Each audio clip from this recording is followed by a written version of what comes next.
Le monarque du givre est secoué en réalisant que Jinwoo est désormais un mur qu'il ne pourrait même pas imaginer franchir. Il comprend instantanément l'écart de puissance entre eux. Jin libère une impulsion d'aura qui se propage à travers la ville, balaie la Corée du Sud, traverse des nations entières et enveloppe tout le continent asiatique avant de tourner la tête en disant « Je l'ai trouvé ». Le monarque du givre ressent une ouverture, une opportunité qui ne se représentera jamais. Il sait que, bien qu'un fossé de puissance immense les sépare, voir son ennemi baisser sa garde juste devant lui est une chance qu'il ne peut laisser passer. S'il la rate, seule une mort inévitable l'attend. Il doit donc en finir en un seul coup. Se précipitant pour tout finir en un coup, il plonge son trident en direction de Jinwoo, mais alors qu'il s'en approche, Jin, impassible, lève simplement la main, provoquant un impact qui pulvérise le trident du monarque et le sol autour d'eux. Sous le choc, le monarque du givre réalise qu'il fait face à la puissance d'un des monarques les plus puissants et aux fragments de lumière brillante. Jin lui dit qu'il le gardera pour la fin et lui ordonne d'attendre patiemment pendant qu'il s'occupe du monstre. Pendant ce temps, au plus profond de la jungle, le monarque bestial sort de son portail, sentant l'aura de la mort se rapprocher.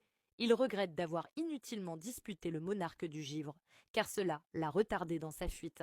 Mais maintenant que la situation en est arrivée là, il sait qu'il doit se cacher jusqu'au retour du roi des dragons. Cependant, alors que le portail se referme, une aura ténébreuse persiste. Le monarque bestial se fige, sentant enfin cette présence. Jin se tient juste à côté de lui et il remarque que l'air est imprégné de l'odeur de la mort. Le monarque bestial tombe à genoux, écrasé par l'écart de puissance.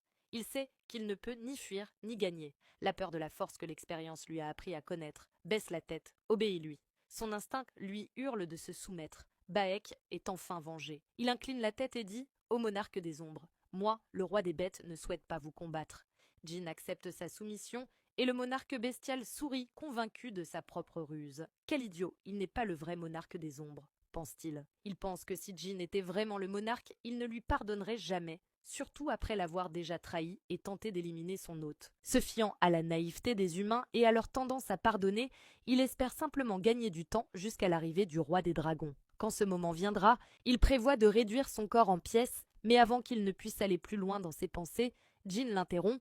Avant ça, nous devons régler nos dettes. Jin porte 5 cicatrices laissées par les griffes du monarque bestial qui lui ont transpercé le cœur. S'il parvient à survivre à 5 attaques en retour, il lui pardonnera. La panique envahit le monarque bestial.